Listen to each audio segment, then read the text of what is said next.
একটি নতুন ভিডিওতে আপনাদের সকলকে স্বাগতম। আশা করছি সকলে ভালো আছেন। আজকের ভিডিওর বিষয় হচ্ছে বীরত্বসূচক খেতাব। মুক্তিযুদ্ধে অসম সাহসিকতা প্রদর্শন এবং আত্মত্যাগের স্বীকৃতি স্বরূপ বাংলাদেশের মুক্তিযোদ্ধাদের প্রদত্ত খেতাবসমূহ। 1971 সালের 16 মে মুজিবনগর সরকারের মন্ত্রিপরিষদ বৈঠকে বীরত্বসূচক খেতাব প্রস্তাবটি অনুমোদন করা হয় বা অনুমোদিত হয়।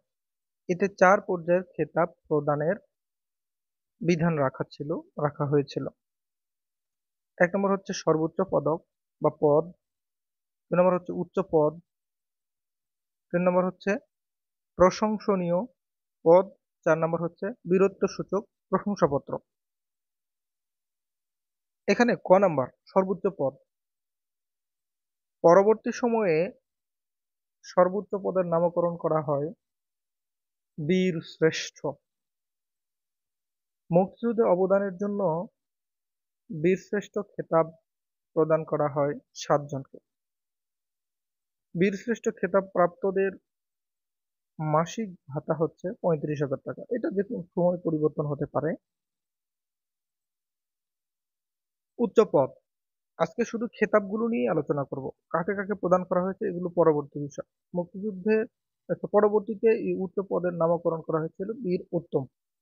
মুক্তিযুদ্ধ অবদানের জন্য 68 জন এই খেতাব পান। 80-র দশকে পরবর্তী বিষয়, শুধুমাত্র মুক্তিযুদ্ধে অবদানের জন্য পেয়েছেন 68 জন। 80-র দশকে পার্বত্য চট্টগ্রামের বিচ্ছিন্নতাবাদীদের বিরুদ্ধে সাহসিকতার জন্য 5 জনকে এই খেতাব প্রদান করা হয়। 1975 সালে বঙ্গবন্ধুকে রক্ষা করতে যাওয়া ব্রিগেডিয়ার জামিল আহমেদকে এই খেতাব দেওয়া হয়েছিল।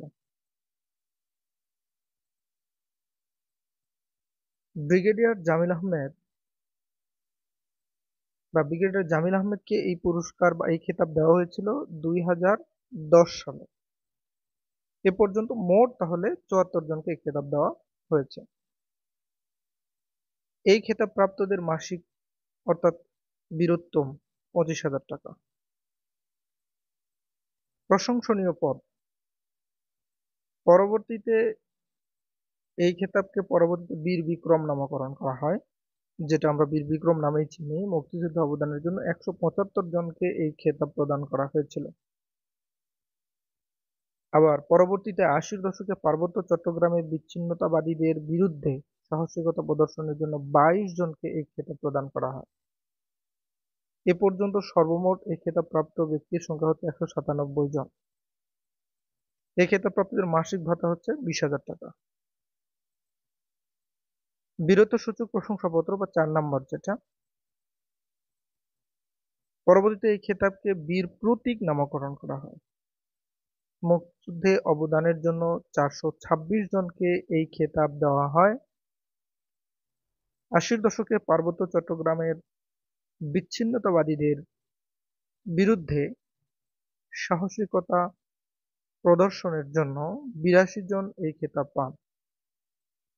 এ পর্যন্ত সর্বমোট 508 জনকে এই খেতাব প্রদান করা হয়। এই খেতাব প্রাপ্তদের মাসিক ভাতার পরিমাণ হচ্ছে 15,000 টাকা। আরো অন্যান্য এই খেতাব সম্পর্কিত কথাগুলো, একজন বিদেশি বীর প্রতীক খেতাব পান, তার নাম হচ্ছে উইলিয়াম আব্রাহাম সাইমন ওডারল্যান্ড। 2 জন নারী বীর প্রতীক খেতাব পান, তাদের নাম হলেন ক্যাপ্টেন সেতারা বেগম এবং তারামন বিবি।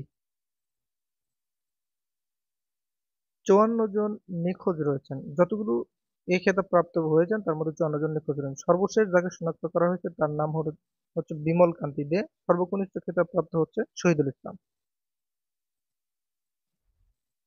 ঝালকাঠি থেকে দেবদাস বিশ্বাস ওরফে খোকা বিশ্বাস তাকে শনাক্ত করেন বিমল কান্তিকে। একমাত্র খেতাবপ্রাপ্ত উপজাতি নাম হচ্ছে ইউকেচিং মারমা, উনি বীর বিক্রম খেতাবপ্রাপ্ত হয়েছিলেন। মুক্তিযুদ্ধে যারা খেতাব পেয়েছেন তাদের নামের পাশে সাল লিখতে হয় না, কিন্তু অন্যান্য যারা খেতাব পেয়েছেন তাদের নামের পাশে সাল লিখতে হবে।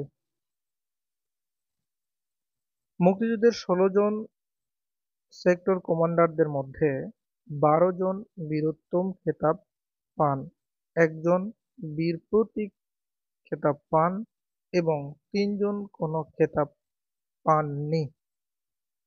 বীর প্রতীক খেতাবপ্রাপ্ত হলেন উইং কমান্ডার এম হামিদুল্লাহ।